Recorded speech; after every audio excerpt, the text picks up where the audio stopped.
What is up, everybody? On this Mileage Unknown, I'm over at Trav's and we are doing some work to Penelope. I think we're gonna do some basic stuff, change the oil. We might throw in the starter because it's still running that old one that gets a little sketchy when it gets warm.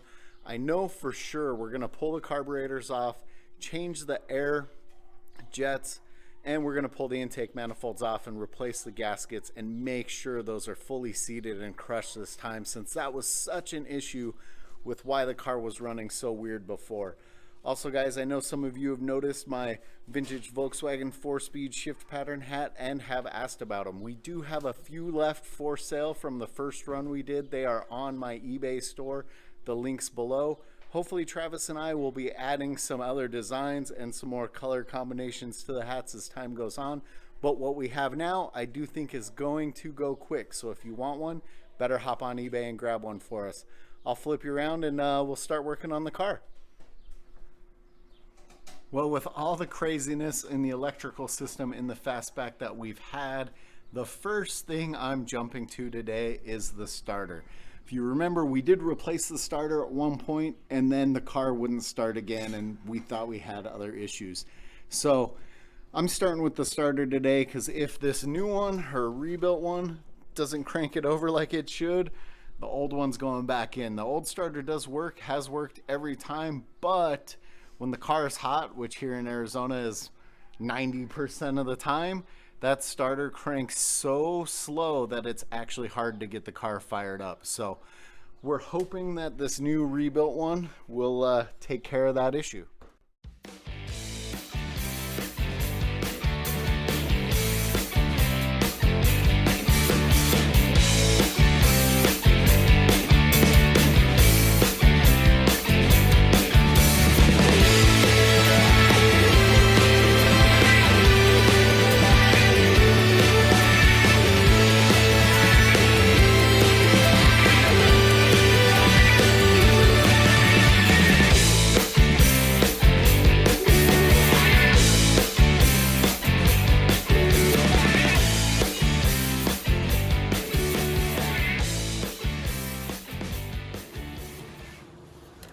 So the good thing about the Volkswagen starter is they're super easy to do. It's 2 bolts and a couple wires. Now it's probably even easier on the Type 3 because you're able to get to the engine nut super easy to get that top starter bolt out.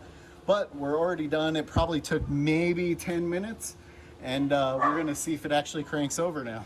Come on.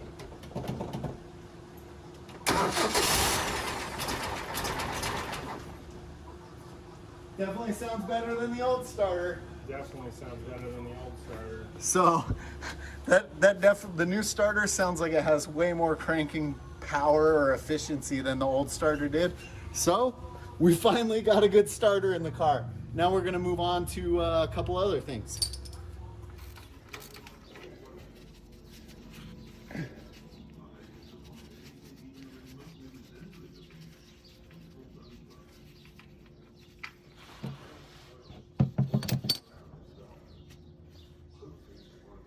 There she goes. So now I'm gonna start the great Volkswagen oil debate. I would love to know what you guys are actually running in your air-cooled Volkswagens. I've seen everything from everyone should run straight 30 weight, 40 weight, 10W30 is what my engine builder said. I think Trav's engine builder said he runs straight 40 weight.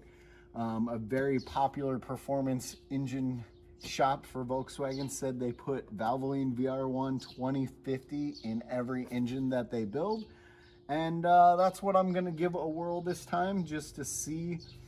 You know, I guess I got a good deal on it, so that's what I'm gonna run. But I want to know what you guys are running in yours.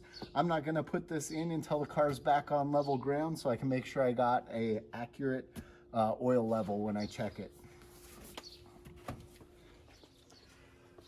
So what we're gonna work on now on the Fastback, which I don't think I'm gonna record it or anything because it can be a little bit fiddly and a little bit of a pain. We are actually going to pull the carburetors off. We're going to pull the intake manifolds off. Once the carbs are off, I'll show you the air jet that we're gonna change out.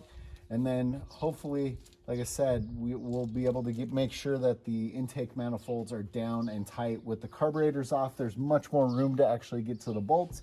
So I hope at least at that point I will be much more certain or confident that those are fully seated, which I think is why we were having some running issues before. Well, I know that's why we were having running issues before, was this side especially wasn't all the way down and wasn't crushing that little metal O-ring. So we're gonna get to it. We've got carburetor number 1 off, and we've got to start taking this bad boy apart so we can get to that air jet.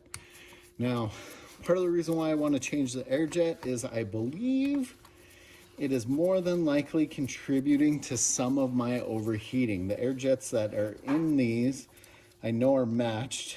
It was something we took note of when we were having all the issues and pulling carbs on and off and everything else.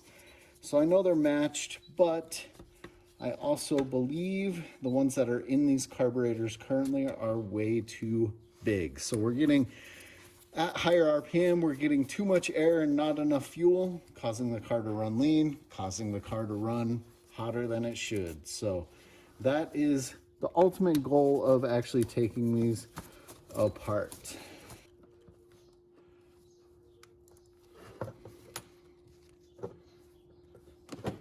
All right, so this one right here is our air jet.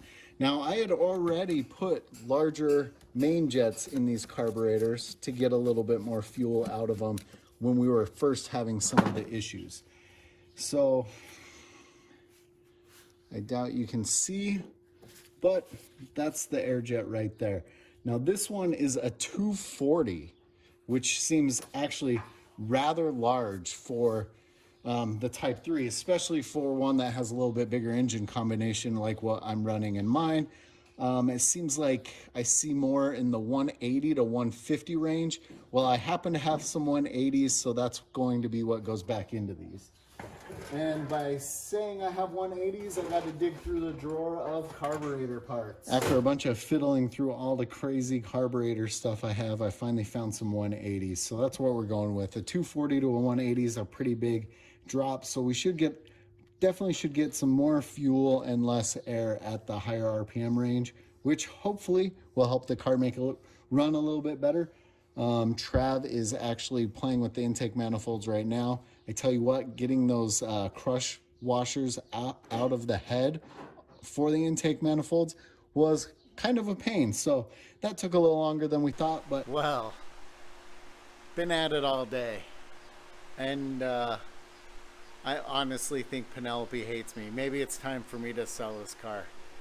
Oh my gosh, everything turned into a way bigger struggle than what it should have been, between carbs and intake manifolds and then the linkage and everything else. And I got to take it out, ran great, take it out, ran great, and you guessed it, the brand new starter that we just put in already won't start the car. We got 3 starts out of that new starter, and yeah, car's back up on the jack stand. The old starter just got put back into the car, and let's see what happens with the super old starter that seems way sketchy. Weird. Car fires right up. So I don't know what it is with Penelope and these reman starters, but apparently I better hope that the day never comes that this starter completely dies, or else I'll be screwed. Or that'll be the time to tear Penelope completely apart, convert it over to 12 volt, and start over from the ground up. That's going to be it for this Mileage Unknown. Stay tuned for more car shenanigans.